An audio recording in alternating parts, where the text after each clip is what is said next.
Seja negro só por um dia, seja preto pelo menos por mim, somando todas as minhas cores assim.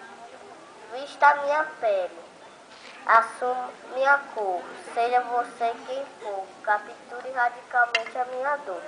Venha dentro de mim e procure compreender melhor assim. Vista a minha pele, sou igualzinho a você, ser humano por quê? Corpo, mente e bons do coração, então questione racismo e discriminação.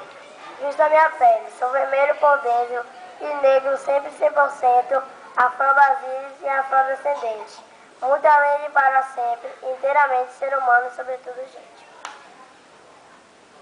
Vista a minha pele, vista-se epidermicamente de mim, e procure me entender como ser igual a si, ser irmão da humana cósmica raça, e sinta tudo que dentro de mim se passa.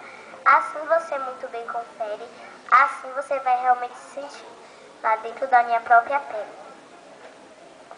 Como eu quero ser árvore de leite florir, como eu quero ser janela de pão e me abrir, como eu quero ser estrada de açúcar e prosseguir, sem nenhum branco a me ferir. Você vai captar essencialmente então a verdadeira pureza do que é primordial. O que eu quero é total libertação, e todos iguais na aquarela da coloração, numa brasileiríssima democracia racial.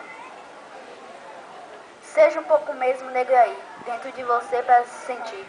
Sou preto brasileirinho, sou negrão, sou negrinho. Sou negro e humano de igual valor, tenho a África nas moindas, engenhos no interior.